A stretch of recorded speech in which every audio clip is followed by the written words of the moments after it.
Hello everyone. कैसे हैं आप सभी लोग। तो आज हम इस वीडियो में हम सीखेंगे कि यार एक आंसर्स होता है, आंसर में भी हम बात करेंगे मेन बॉडी के बारे में। ठीक है, जो मेन बॉडी वाला पार्ट होता है उसमें आपको ऐसी समस्या होती है क्या, कैसी समस्या मैं आपको थोड़ी देर से बताता हूँ, है ना। लेकिन इस वीडियो में मैं जो भी चीज़ बताऊँगा वो आपने बहुत बार सुने होंगे। वो आप लोगों ने या तो टॉपर्स के बारे में सुनेंगे कि यार टॉपर भी तो यही बताते हैं। जी हाँ, मैं भी वही चीज़ आपको बताने वाला हूँ, लेकिन एक सिंप्लीफाई मेथड में। ठीक है, ताकि वो चीज़ें आपको अच्छे से समझ आ जाएगा।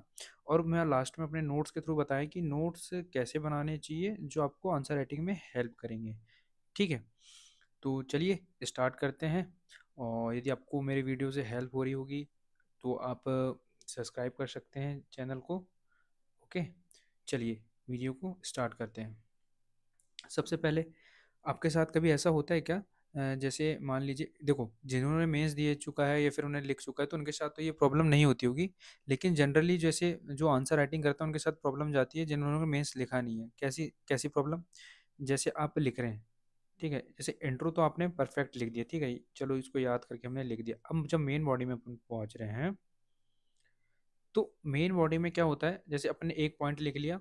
अब सेकंड पॉइंट में दिक्कत ये आती है कि यार सेकंड पॉइंट में लिखें क्या करके, और इसमें हम क्या सोचने लग जाते हैं कि यार इसमें आएगा क्या, इसके बाद मैं लिखूंगा क्या या फिर लिखूंगी क्या। थर्ड, फिर सेकंड पॉइंट याद आया तो थर्ड पॉइंट में हम सोचने लगते हैं। फोर्थ आया तो फोर्थ में हम सोचने लगते हैं। तो इससे क्या होता है, इससे होता है आपका टाइम ब्रेक।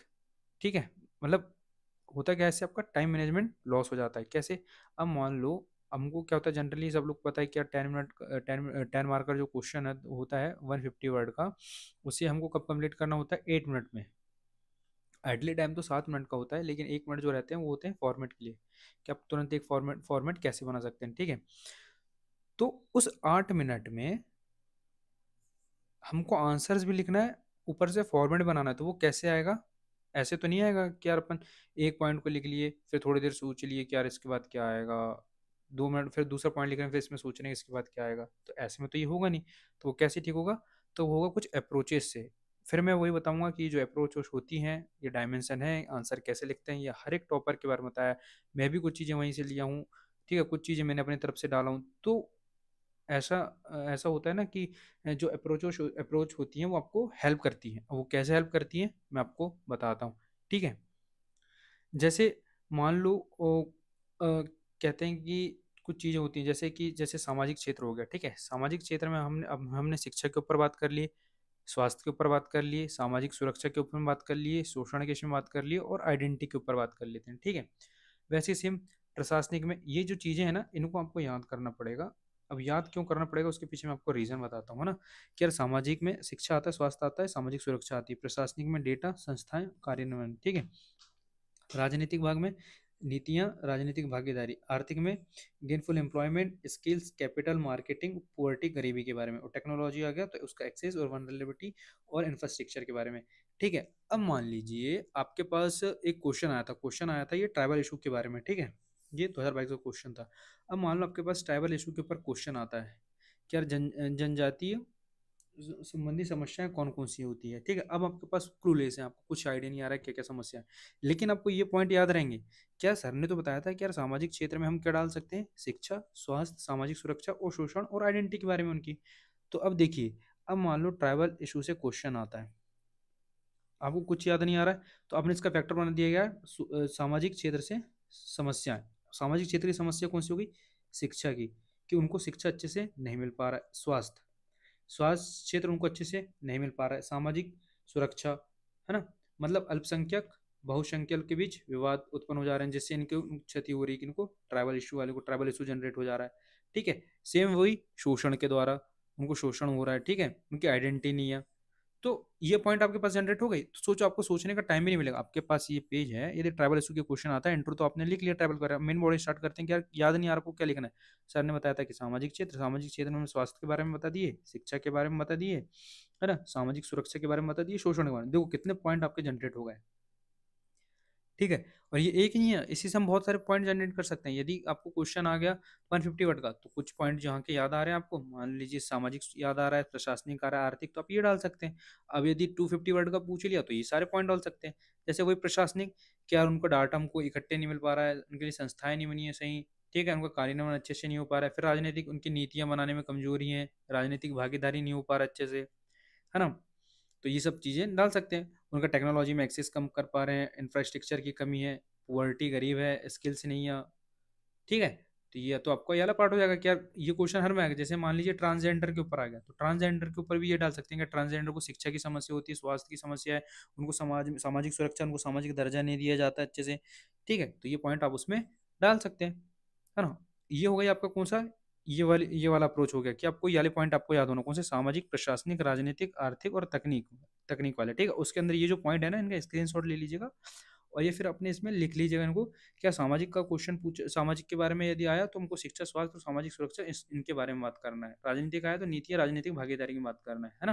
तो देखो 2022 में क्या क्वेश्चन आया था कि भारत के जनजातीय समुदाय की विविधताओं को देखते हुए किस विशेष संदर्भ में अंतर्गत उन्हें एक एकल श्रेणी में माना जाना चाहिए, ठीक है। तो सेम अब क्वेश्चन को आप ट्राई करिएगा इसको लिखने का, है ना।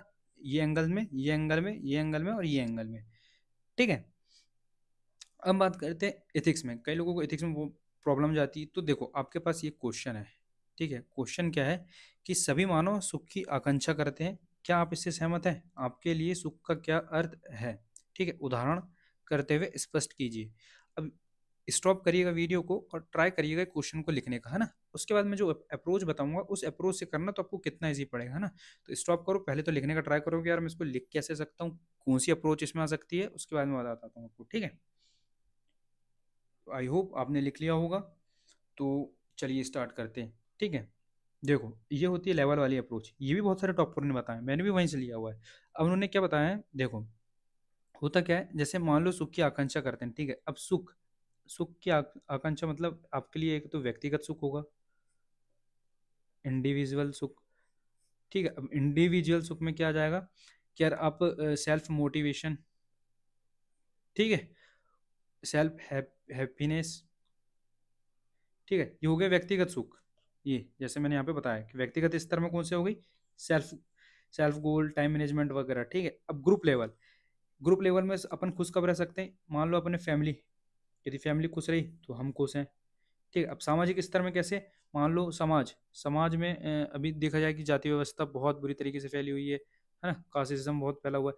तो यदि जातिवाद हटेगा तो हमको हमको खुशी मिलेगी, तो सामाजिक स्तर में हमारी वो खुशी हो गई। एक तो सबसे पहले आपने व्यक्तिगत वाली खुशी बताया, उसके बाद आपने बता दी सामाजिक खुशी, है ना, सामाजिक स्तर में। और अब बात करते हैं तीसरा लेवल, वो होता है राष्ट्रीय स्तर का, ठीक है। जैसे अभी तक हमने दो लेवल पढ़ लिए, एक तो इंडिविजुअल लेवल, ग्रुप लेवल, अब पढ़ेंगे नेशनल लेवल। तो अब नेशनल लेवल में कैसे, राष्ट्रीय स्तर में यदि गरीबी खत्म हो जाएगी तो हमको खुशी मिलेगी, सभी को शिक्षा मिल जाएगा तो खुशी की प्राप्ति होगी, सभी को चिकित्सा मिल जाएगा, हेल्थ मिल जाएगा तो खुशी की प्राप्ति हो जाएगी। तो देखो ना कितना अच्छा आंसर बन जाएगा। फिर अंतर्राष्ट्रीय स्तर में यार ग्लोबल वार्मिंग वाले खत्म हो जाएगा, ठीक है, जलवायु परिवर्तन से समाप्त हो जाएंगे तो हमको खुशी मिलेगी, आतंकवाद समाप्त हो जाएगा, टेररिज्म समाप्त हो जाएगा तो हमको खुशी मिलेगी। सोचो कितने सारे आपके पास पॉइंट जनरेट होगा इसके। और ये हर इथिक्स में ये अप्रोच बहुत काम आती है। इथिक्स के साथ साथ एसे में भी आप ऐसा लिख सकते हैं वाला कि यार कुछ क्वेश्चन पूछा तो यार सबसे पहले देखते हैं कि इंडिविजुअल में क्या इम्पैक्ट पड़ेगा, इंडिविजुअल के बाद सोशल, सोशल में देखेंगे सामाजिक में क्या पड़ेगा, उसके बाद नेशनल में देखेंगे यार राष्ट्रीय स्तर में क्या पड़ेगा, उसके बाद किसमें, इंटरनेशनल में। ये सेम क्वेश्चन एक सुचिता वाला पूछा था, याद नहीं आ रहा है, वो शायद 2015 में क्वेश्चन पूछा था या 16 में, उसमें एक स्टेटमेंट दिया था ये वाला, और एपीजे अब्दुल कलाम का स्टेटमेंट था। सेम यही अप्रोच से आप कर सकते थे वाला, सेम ये वाले अप्रोच से, ठीक है। तो आपको पहली अप्रोच समझ आ गई। पहली अप्रोच में क्या था, सामाजिक, प्रशासनिक, राजनीतिक, आर्थिक और तकनीक के बारे में। अब सेकंड वाली में एथिक्स वाले आंसरों में कैसे करना है, हमको कौन सी अप्रोच बनाना है, लेवल वाली। लेवल वाली कैसे, यार व्यक्तिगत स्तर पर हमको व्यक्तिगत स्तर में हमको बात करनी है ना। उसके बाद हमको ग्रुप में, फिर राष्ट्रीय स्तर में, फिर अंतर्राष्ट्रीय स्तर में, ठीक है। इसके बाद करते हैं टेक्नोलॉजी। तो फिर वही बोलूंगा, आप एक स्टॉप करिए वीडियो को और ट्राई करिएगा ये क्वेश्चन लिखने का, है ना। उसके बाद फिर बताऊंगा, यदि ये अप्रोच आपको आ गई ना तो आपको जितने भी साइंस टेक के क्वेश्चन है आराम से करने में हेल्प होगा, ठीक है। देखो क्वेश्चन क्या कहता है कि भारत की अपनी स्वयं का अंतरिक्ष केंद्र प्राप्त करने की क्या योजना है, ठीक है, मतलब स्पेस स्टेशन के बारे में बात कर रहा है ये। और हमारे अंतरिक्ष कार्यक्रम को यह किस प्रकार लाभ पहुंचाएगी, ठीक है। जो स्पेस स्टेशन है यदि बन जाएगा तो हमको क्या क्या लाभ पहुंचाएगा, ये क्वेश्चन समझ गए आप, ठीक है। अब आप इसे लिखिए, है ना, 8 मिनट में आप इसको लिखिए, 150 वर्ड है। आई होप आपने लिख लिया होगा। तो चलो हम इसकी अप्रोच जानते हैं ना, इसके बाद देखते हैं कि ये क्वेश्चन को अटेम्प्ट करना कितना ईजी है। जैसे ये हो गया है ना, अब स्पेस स्टेशन बना रहा है तो कुछ तो लोग लगेंगे हमको, तो लोगों की आवश्यकता होगी, नीड होगी, फंड की आवश्यकता होगी, इंफ्रास्ट्रक्चर की आवश्यकता होगी कि यार अवसंरचना क्या होगा उसका स्पेस स्टेशन के लिए। ठीक है, उसका उत्पादन क्या करना है, मतलब कहाँ पे बनेगा वो। ठीक है, किसकी हेल्प लगेगी, यूएसए की, रशिया की, किसकी हेल्प लगेगी। ठीक है, उद्योगों के साथ लिंकेज, मतलब आप देखिए कि उद्योगों के साथ लिंकेज मतलब प्राइवेट वाले करेगा या फिर गवर्नमेंट ही करेगा, किसके साथ इसका लिंकेज होगा। ठीक है, इसके बाद रेगुलेशन, इसका रेगुलेशन कौन करेगा। ठीक है, इसका आईपीआर जनरेट करना है ना, बौद्धिक संपदा अधिकार। उसके बाद इसकी लीडरशिप मतलब कौन आयोग करेगा। ठीक है, इसका तो देखो अब आपके पास टेक्नोलॉजी से कोई भी आ गए तो आपके पास एक तो 8 चैलेंजेस भी हो जाएंगे, चुनौतियां कि यार ये चुनौतियां ये हो गई कि यार इसके फंडिंग कहाँ से करेगी, इंफ्रास्ट्रक्चर कहाँ से आएगा, इसका रेगुलेशन कैसे करेंगे, इसमें समस्या जाएगी, उद्योगों के साथ लिंकेज करने में समझ आएगी। अब एड वे फॉरवर्ड भी हो गए, क्या बता सकते हो आप एड मतलब वे फॉरवर्ड में क्या लोगों की संख्या बढ़ानी चाहिए, इसमें फंड जनरेट करना चाहिए, इसमें हेल्प करना चाहिए स्टेट गवर्नमेंट को और सेंट्रल गवर्नमेंट को अवसंरचना बढ़ाने के लिए नए नए उद्योगों को स्थापना करनी चाहिए, और उसके साथ साथ प्राइवेट पार्टनरशिप के साथ साथ पीपीपी मॉडल से कर सकते हैं हम। ठीक है, रेगुलेशन, इसका रेगुलेशन एक नियमित नियमित तरीके से होना चाहिए, है ना। तो ये सब पॉइंट आप इसमें लिख सकते हैं। तो टेक्नोलॉजी से कोई भी क्वेश्चन आएगा, अब इसकी क्वेश्चन को ट्राई करिएगा ना, आप आराम से बन जाएगा कि अंतरिक्ष केंद्र में प्राप्त करने की क्या योजना है। ठीक है, उसके अंतरिक्ष कार्यक्रम को यह किस प्रकार लाभ भी पहुंचाएगा, क्यों नहीं लाभ पहुंचाएगा ये देख लो। ठीक है, इसके बाद हम बात करते हैं स्टेक होल्डर वाली अप्रोच। अब स्टेक होल्डर वाली, जैसे ये क्वेश्चन मैंने आपको आंसर राइटिंग वाले वीडियो में बताया था। ठीक है, स्टेक होल्डर कैसे, मान लो ये क्वेश्चन आपसे पूछता है कि what are the issue of agrochemical based agriculture, मतलब एग्रोकेमिकल जो बेस्ड एग्रीकल्चर होता है ना, उससे क्या क्या इशू होते हैं। अब इशू किस किस को होगा इससे। ठीक है, अब देखते हैं फार्मर को इससे क्या इशू होगा। स्टेक होल्डर सबसे पहले फार्मर हो गया, उसके बाद अपने कंज्यूमर हो गए, उसके बाद गवर्नमेंट हो गई, उसके बाद हो गया अपना एनवायरमेंट। ये अपने स्टेक होल्डर हो गए, एक दो तीन चार, चार स्टेक होल्डर। अब इनको क्या क्या प्रॉब्लम जाती है और क्या क्या इशू होता है। जैसे फार्मर की बात करते हैं, फार्मर प्राइस पेस्टिसाइड्स का बढ़ जाएगा, पेस्टिसाइड का, तब सोचो कंज्यूमर में क्या इम्पैक्ट पड़ेगा इसका। जब पेस्टिसाइड बढ़ जाएगा तो कंज्यूमर में एक तो हेल्थ इन्फेक्शन होगा। ठीक है, इसके बाद प्रोडक्ट का प्राइस भी बढ़ जाएगा और कॉस्ट भी बढ़ जाएगा। ठीक है, इसके बाद हेल्थ इशू जो अभी नहीं बताए, बर्डन पड़ जाएगा। ठीक है, फिर गवर्नमेंट इंपोर्ट ज़्यादा लग जाएगा, इंपोर्ट करने का एमएसपी, है ना। एनवायरनमेंट को क्या इम्पैक्ट होगा, सॉइल फर्टिलाइल फर्टाइल कम होगी, है ना। जो एंडेमिक बायोडाइवर्सिटी है वहाँ की, स्थानिक प्रजाति है ना, उनको लॉस होगा। तो ये स्टेक होल्डर वाली अप्रोच हो गई। ये बहुत सारी इसमें कर सकते हैं आप, जैसे इकोनॉमी का कोई क्वेश्चन आएगा, इकोनॉमी के क्वेश्चन में भी आप वाली अप्रोच रख सकते हैं। ठीक है, इसके बाद करते हैं एग्रीकल्चर वाले में। ठीक है, अब एग्रीकल्चर वाले में कैसे, जैसे मान लो एक क्वेश्चन है ना, फिर से स्टॉप करिए वीडियो को। अब इसके बाद फिर से ट्राई करिएगा ये क्वेश्चन लिखने का कि आप इसमें लिख पा रहे हैं कि यार इंटीग्रेटेड फार्मिंग मतलब एकीकृत कृषि प्रणाली की सीमा तक, किस सीमा तक कृषि उत्पादन को संधारित करने में सहायक है, सस्टेनिंग एग्रीकल्चर करने, प्रोडक्शन करने में। ठीक है, तो सबसे पहले बेसिक्स देखिएगा एग्रीकल्चर में हमको क्या जरूरत होती है, इनपुट, आउटपुट, है ना। आउटपुट मतलब इनपुट, और आउटपुट, आउटपुट मतलब होता है प्रोडक्शन, उत्पाद कर रहे हैं। अब पोस्ट प्रोडक्शन, पोस्ट प्रोडक्शन में क्या आएगा। ठीक है, तीन स्टेप हो गई हमारी, इनपुट हो गई, आउटपुट, आउटपुट मीन्स होता है प्रोडक्शन, जो प्रोडक्शन कर रहे हैं, उसके बाद पोस्ट। अब इनपुट, इनपुट लगा रहे हैं तो क्या क्या होगा, इनपुट लगा रहे हैं तो हमको भूमि की जरूरत होगी, बीज की आवश्यकता होगी, पानी की होगी, कीटनाशक होगी, उर्वरक होगी और मृदा।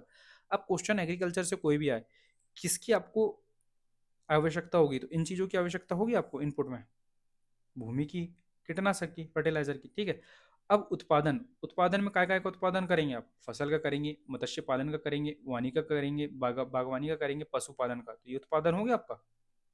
अब पोस्ट प्रोडक्शन मतलब, है ना, पोस्ट प्रोडक्शन उत्पादन के बाद, उत्पादन के बाद कैसे, क्या उत्पादन के बाद क्या समस्या जाती है, भंडारण की समस्या जाती है, स्टोरेज की, ट्रांसपोर्ट, है ना, यहाँ से लेके यहाँ तक जाने के लिए, छोटे सिटी से बड़े सिटी जाने के लिए ट्रांसपोर्ट चाहिए, उसके लिए, है ना, ट्रांसपोर्ट की आवश्यकता, कोल्ड स्टोरेज की समस्या कि जो प्रोडक्ट हमारा उत्पादन हो गया उसको रखना कहाँ पे, सड़ने गलने से बचाना है, उसको कहाँ पे रखना है। ठीक है, ज़्यादा समय तक कहाँ पे रखना है, कोल्ड स्टोरेज की आवश्यकता।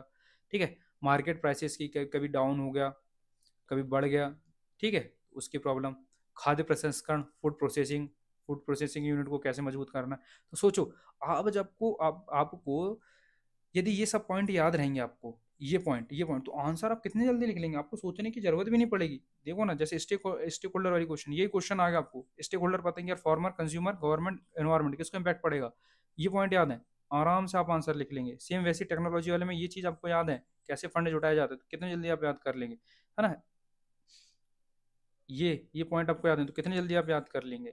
तो ये जितने पॉइंट है ना, आप इनको याद कर लेना, ये ताकि आपको जल्दी से आंसर लिखने में हेल्प करे और टाइम मैनेजमेंट हो सके आपका, है ना। इसके बाद हम बात करते हैं जीएस पेपर वाइज अप्रोच।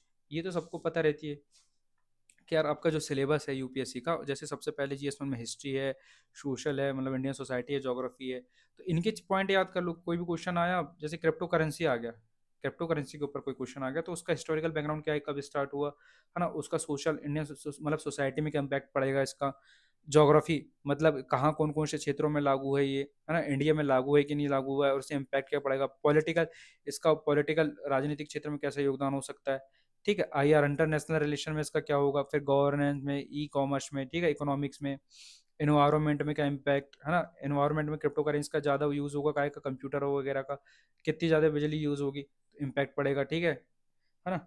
उसके बाद टेक्नोलॉजी का, सिक्योरिटी, है ना, फेक होने का डर, इथिकल वैल्यू कि यार क्रिप्टो करेंसी कैसा है, कई लोगों के पैसे डूब जा रहे हैं तो इनका डर। तो कितने सारे अप्रोच हो गए जीएस वाइज में, आप ये सब डाल सकते हैं, आपको सोचने की जरूरत भी नहीं है, ठीक है। ये जो गैप होता है ना आपका, जैसे मैंने आपको बताया था कि एक पॉइंट में होता है क्या है, स्टूडेंट सोचने लगता है, फिर दूसरा पॉइंट में क्या लिखे वो समझ नहीं आता, तो ये जो समय है ना, वो कैसे कम होगा अपना, ये सब चीज़ें पता रहने के बाद कम होगा, है ना। तो ये अप्रोच डेवलप करने के लिए ऐसा नहीं है कि आराम से जाएगी, मतलब बिल्कुल आज वन बैठे और ये आ गई, ये डेली करना पड़ेगा आपको, और इसकी डेली प्रैक्टिस भी करनी पड़ेगी, तब आपको जो पॉइंट्स बताया है उसको पॉइंट्स को याद करना पड़ेगा कि हाँ यार ये अप्रोच मेरे को डालनी है, हाँ। तो ये एक दिन से तो आएगी नहीं, आप डेली प्रैक्टिस करेंगे तभी आएगी, ठीक है। अब इससे भी अप्रोच डेवलप करने से भी एक प्रोसेस होती है, सबसे पहले वाली जो हमेशा मैं आपको बोलता हूँ, कंटेंट बिल्डिंग की। आंसर लिखने से भी पहले स्टेज होती है कंटेंट बिल्डिंग की, यदि आपके पास कंटेंट अच्छा है।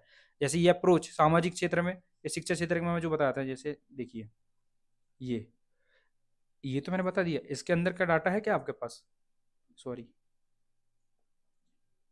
ये देखिए, क्या शिक्षा के अंदर का आपके पास डाटा है, कंटेंट है, स्वास्थ्य के अंदर कंटेंट है, सामाजिक सुरक्षा के अंदर कंटेंट है, सोशल के अंदर कंटेंट है, ट्रैवल इशू से नहीं। आपको अप्रोच तो पता होगा ये, ठीक है ना, अप्रोच सब लोग बताते हैं, हर टॉपर बताएगा, ये टॉपर, हर एक टॉपर बताएगा कि यार ये अप्रोच रखो, इस अप्रोच में ये डालो, लेकिन क्या इनके अंदर का कंटेंट है आपके पास, ये कंटेंट है आपके पास, ये स्पेस स्टेशन के बारे में, ये एथिक्स के बारे में, कि ये अप्रोच, चलो हमको जो अप्रोच हो गई, क्या इनके एग्जाम्पल हमको याद है, स्टेक होल्डर, ये इनमें एग्जाम्पल हमको याद है, इनका डाटा याद है हमको, एग्रीकल्चर में क्या डाटा डालना है, ठीक है।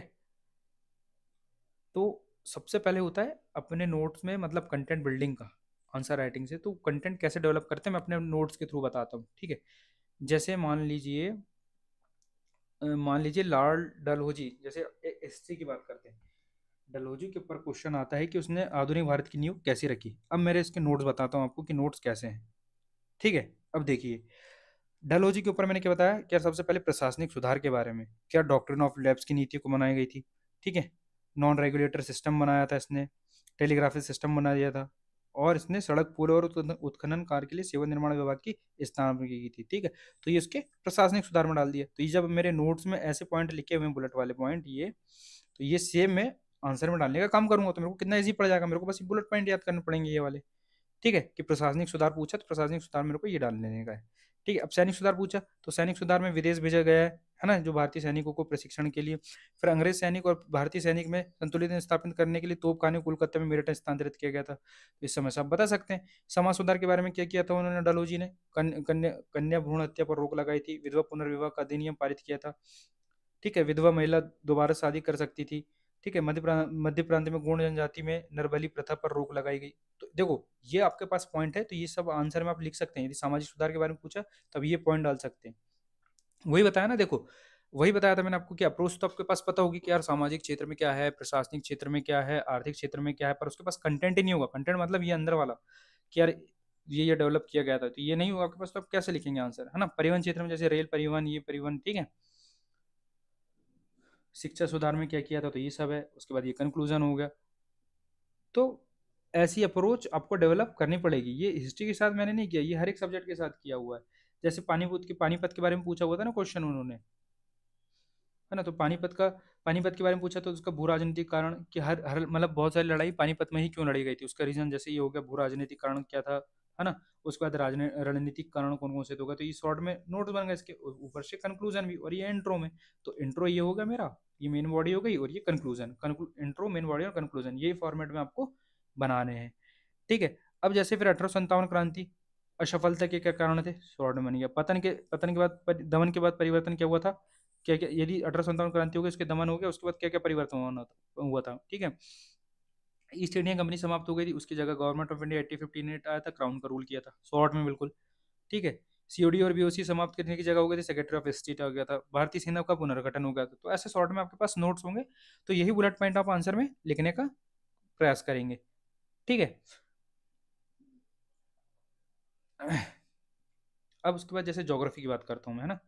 ज्योग्राफी से जैसे मान लीजिए चट्टान से क्वेश्चन आएगा, 2022 में क्वेश्चन पूछा हुआ है प्राथमिक चट्टानों के ऊपर, है ना, पैतृक चट्टानों के, प्राइमरी चट्टानों के ऊपर, 2022 में क्वेश्चन पूछा हुआ है। अब जब आपके पास उसके नोट्स होंगे, अब नोट्स में भी कैसे क्या, जैसे यहाँ पे पूछ लेगा आग्नेय चट्टानें और उसके अवसादी चट्टानों के बारे में, है ना। आपके पास शॉर्ट पॉइंट लिखे होंगे क्या, इसमें रंध्र और छिद्र नहीं होती हैं, जीवाश्म में अनुपस्थित होता है, आंतरिक भाग का अपक्षय नहीं होता, परंतु ऊपरी भाग का अपक्षय हो जाता है, जिसे जॉइंट्स कहते हैं। इस टाइप के शॉर्ट पॉइंट होंगे तो आप आंसर लिख सकते हैं उसमें। ठीक है। ये डायग्राम हो गया आपका, तो ऐसे शॉर्ट में अपने नोट्स बनाने का ट्राई करिएगा। ठीक है। स्थलाकृति के बारे में पूछेगा तो ये स्थलाकृति, केंद्रीय उद्गार होता है, दरारी उद्गार होता है ना। अब उसने चट्टानों के प्रकार के बारे में पूछ लेगा तो ये चट्टानों के प्रकार, इसके बारे में छोटे छोटे नोट्स आएंगे, बोल्डर होता है, कांग्लोमेरेट होता है, बजरी होता है, सेंड होता है, सिल्ट क्ले होता है। तो ऐसे ऐसे शॉर्ट नोट्स बन भी जाएंगे कि उनका डायग्राम हो जाएगा। तो अब मैं इसमें बताना क्या चाह रहा हूँ आपको, बता तो मैंने पहले पूरी अप्रोच बता दिया है, लेकिन उसके अंदर कंटेंट कैसे होना है वो मैं आपको बता रहा हूँ, बिल्कुल टू द पॉइंट। ऐसा नहीं कि बिल्कुल बल्कि लिख रहे हैं कि यार ये आपके विजन, जैसे विजन वालों ने अपने मटेरियल में इतना बल्कि डाला हुआ है कि उसको कंसाइज ही करना प्रॉब्लम हो जाता है। तो उनको टू द पॉइंट कैसे करना है, ऐसे करना है हमको। देखो देखो, कम सुदृढ़, और जैसे अवसादी चट्टान में आग्नेय चट्टान की अपेक्षा कम सुदृढ़ और कम कठोर होती है, रंध्रदर छिद्र, मतलब जो छिद्र होते हैं, दरारें होती है अत्यधिक, है ना, नहीं होती हैं, परतें पाई जाती हैं, जीवाश्म उपस्थित होता है, अपक्षय अपर्दन आसानी से हो जाता है। ये टू द पॉइंट बिल्कुल, है ना। जैसे फिर वही ज्वालामुखी, ज्वालामुखी के ऊपर क्वेश्चन आया, जैसे मान लीजिए ज्वालामुखी के ऊपर आपके पास क्वेश्चन आया, तो ज्वालामुखी का निर्माण पूछेगा, तो प्लेट विवर्तनी की ये, तापमान दबाव का प्रभाव ये, भूकंप के कारण, तीन प्रकार से हो गया इसका निर्माण। अब इसके अंदर भी कैसे होगा, तो ये डिटेल में छोटे छोटे अक्षर, बिल्कुल बुलेट पॉइंट। ठीक है। ज्वालामुखी से निकलने वाले पदार्थ कौन कौन से होगा, ठोस होगा, द्रव होगा, गैस होगा। अब इसमें डिटेल में कैसे कि ठोस कौन कौन से होगा, बोल्डर, कांग्लोमेरेट, ठीक है ना। फिर द्रव में कौन कौन से निकल जाते हैं इनके, द्रव हो जाएगा, फिर ये द्रव होगा इसके। ठीक है। इसके बाद गैस पूछा, तो गैस में ये बता दिया कि नाइट्रोजन होती है, हाइड्रोजन होती है, कार्बन डाइऑक्साइड होती है, ओजोन हो गई, है ना, सल्फर क्लोरीन युक्त गैस हो गई, जलवाष्प हो गया। तो ये आपके शॉर्ट पॉइंट्स में होगा। तो सोचो आपके ऊपर क्वेश्चन आ गया कि ज्वालामुखी किसे कहते हैं। ये जनरली ऐसा क्वेश्चन तो नहीं आएगा, लेकिन ऐसा आता है कि यार ज्वालामुखी का निर्माण कैसे होता है और उससे निकलने वाले पदार्थ कौन कौन से होते हैं, तो आप ऐसा लिख सकते हैं, है ना, बिल्कुल शॉर्ट में। ये इनके डायग्राम हो गए। अब जैसे सूर्य तप के बारे में क्वेश्चन, सूर्य तप और हो गया, और आपका तापमान विद्युतक्रम, उससे जो क्वेश्चन पूछा था हाल में, तापमान विद्युतक्रम को बताता हूँ आपको। जैसे इससे क्वेश्चन पूछा था ना, तापकाल विद्युतक्रमण से क्या संबंध, आप क्या समझते हैं। बिल्कुल इंट्रो में डाल दिए, बिल्कुल उनके पॉइंट डाल दिए, उनके कारक, ऐसी घटना होने के जिम्मेदार कारक कौन कौन से हो गए, लंबी रातें, स्वच्छ आकाश, मच्छादित क्षेत्र हो गया, शुष्क हो गया, शांत वायु हो गया। तो इनके जो अंदर शॉर्ट शॉर्ट पॉइंट है, डायग्राम बन गए, यही डायग्राम आपको वहां पे बना देना है, तो अपने नोट्स को ऐसे बनाइएगा इनके। ठीक है। अब जैसे मान लीजिए एग्रीकल्चर के क्वेश्चन आया, पीडीएस के ऊपर क्वेश्चन आया। ठीक है। पीडीएस के क्वेश्चन ऊपर आया, यार पीडीएस होता क्या है, तो आपने ये इंट्रोडक्शन डाल दिया वाला, सार्वजनिक वितरण प्रणाली के बारे में, है ना। इसके उद्देश्य के बारे में पूछा, तो ये उसके उद्देश्य होगा। इसके लाभ, तो बिल्कुल टू द पॉइंट, बिल्कुल लाभ होगा ये, है ना। वंचित वर्गों का कल्याण होना चाहिए, मुद्रा पर मुद्रास्फीति नियंत्रण होगा, मतलब फूड इन्फ्लेशन नियंत्रण होगा, सामाजिक व आर्थिक न्याय मिलेगा, है ना। कोविड-19 के समय खाद्यान्न वितरण, न्यूनतम पोषण स्थिति को बनाए रखना, मतलब एग्जाम्पल भी डाल दिया इसका, है ना। करंट अफेयर में ये डाल दिए, फिर one nation one ration card के बारे में, है ना। चुनौतियों के बारे में पूछा कुछ क्वेश्चन, पीडीएस की समस्या के बारे में, तो ये समस्या होगा इनकी, सुधार और समाधान पूछा तो ये होगा। तो अपने नोट्स को भी ऐसे बनाने का ट्राई करिएगा, कैसे, क्या इंट्रो फॉर्म ये वाला हो गया, मेन बॉडी ये हो गई इनकी ये, और कंक्लूजन ये हो गया। अब देखो 2022 का क्वेश्चन, जैसे आपको ये चीज पता चल गई। अब देखो क्वेश्चन क्या पूछा था, कि भारत में सार्वजनिक वितरण प्रणाली मतलब पीडीएस की प्रमुख चुनौतियां क्या हैं, इसे किस प्रकार प्रभावी तथा पारदर्शी बनाया जा सकता है। चुनौतियां पूछा, इंट्रो में मैं सीधे ये डालूंगा इनकी डेफिनेशन क्या होता है, क्या समझ में मेरे पास। चुनौतियां पूछा है तो ये जो समस्या, इन समस्याओं को बता दूंगा। 10 मार्कर पूछा हुआ है, मतलब 150 वर्ड। अब देखो 150 वर्ड पे मेरे पास ये बुलेट पॉइंट है, ये है बुलेट पॉइंट। ये बुलेट पॉइंट को मैं डाल दूंगा, क्यों मैं एक्सप्लेन करूंगा कि यहाँ पे पैराग्राफ वाइज लिखूंगा ये इतना, बल्कि पढ़ने वाले को भी वो है। ठीक है, तो चुनौतियां में ये लिख दिए, उसके बाद समाधान में पूछा हुआ है तो समाधान में ये डाल दिए हम लोगों ने, है ना, पीडीएस में समाधान। उसके बाद एक मॉडल दे दिए, छत्तीसगढ़ का दे सकते हैं, फिर राजस्थान मॉडल दे सकते हैं, तो फिर ये आंसर में डाल दिए। उसके पास फिर ये डाल दिए निष्कर्ष में, क्या देश में निरपेक्ष गरीबी को कम करना और यहाँ की जनता का पोषण स्तर को बढ़ाना तथा सतत विकास लक्ष्य मतलब एसडीजी के 1-2 को प्राप्त करना, 1-2 गोल को। ठीक है, जिसमें पुअर्टी, नो पुअर्टी और जीरो हंगर वाला, तो आप इस टाइप से आंसर लिख सकते हैं। ठीक है, तो क्या समझे आप इसमें से। आप देखो अप्रोच,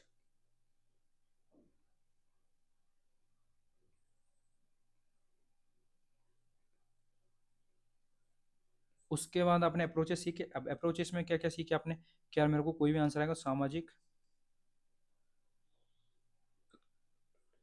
सामाजिक में भी क्या, शिक्षा, स्वास्थ्य, है ना, आइडेंटिटी उनकी, इनके बारे में बात करना है ना। ये हो गया हमारा सामाजिक वाला।